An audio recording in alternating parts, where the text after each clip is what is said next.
4 दिन बाद ठाकुर जी सनातन गोस्वामी के ध्यान में आए, नेत्र बंद करके जप कर रहे थे। जैसे ही ठाकुर जी आए, सनातन जय जय, आपकी सेवा बढ़िया चल रही है, कोई दिक्कत तो नहीं है, आप सुखी हो, आप आनंद में हो? ठाकुर जी बोले हाँ है तो सब बढ़िया, कोई आनंद कोई दुखी नहीं है। और जय जय आपकी आवाज ऐसी काहे को लग रही है, बहुत दबी दबी सी?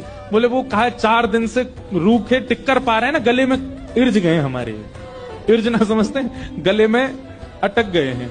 अरे जय जय, मैं कहा आज्ञा करो। और नेक नेक नेक वाह में जो है का नमक डाल दे करो, आटे में नमक डाल के फिर जल से मार दिया करो, थोड़ा तो नेक स्वाद आ जाएगा उसमें। सनातन गोस्वामी बोले पिछले 40 साल से तो मैं केवल आटा ही पा रहा हूँ, मैं नमक तो भी डाला नहीं, पर आपकी आज्ञा कल से नमक लाऊंगा। भिक्षा लेने गए, आटा लिया तो आटा दे करके बेचारी मैया तो चली गई भीतर।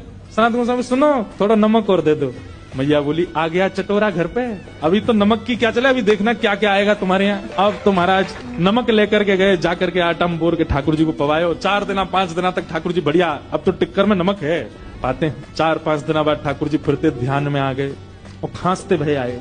सनातन गोस्वामी बोले जय जय, जाड़ो लगो आपको, ठंड लग गई है? नहीं नहीं, जाड़ा ठंड तो नहीं लगी है, पर भैया देखो बहुत बढ़िया लग रहा है हमको, कोई दिक्कत नहीं, हम बहुत प्रसन्न है, 24 घंटा में एक बार भोजन मिलता है, प्योर डाइटिंग चल रही है हमारी।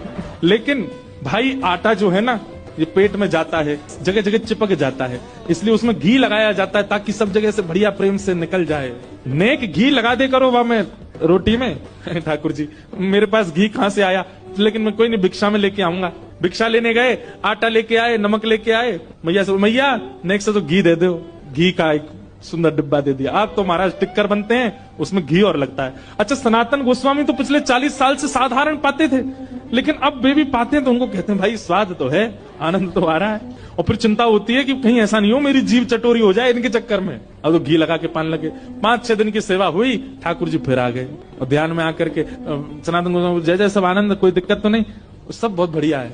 तो बोले फिर, बोले जब आप जाते हो भिक्षा लेने, आटा भी लाते हो, नमक भी लाते हो, घी तो है ही है, एक आलू भी ले आया करो, और जब टिक्कर सेकते हो तो उसमें जो धीमी धीमी आंच रहती है उसमें आलू डाल दिया करो, वो आलू भुन जाएंगे, भुन के उनके छिलका अलग करके मीड़ के उसमें नमक डाल करके दे दिया करो। सनातन गोस्वामी बोले फिर 6 दिन बाद कहोगे नींबू भी ले आओ, फिर कहोगे चीनी भी ले आओ, फिर कहोगे मालपुआ बनाओ, अब कहोगे फिर रसगुल्ला बनाओ। ठाकुर जी आप चलो, आपको वापस मैं ही छोड़ के आऊं महलों में। और महाराज जैसे ही ठाकुर जी गोद में उठाए वापस ले जाने के लिए, प्रत्यक्ष श्याम सुंदर प्रकट हो गए और लिपट गए। और मदन मोहन जी प्रकट होकर के बोले मैं रूखी रोटी में ही राजी हूं, रहूंगा तुम्हारे पास से, जाऊंगा नहीं यहाँ से, यहीं रहूंगा।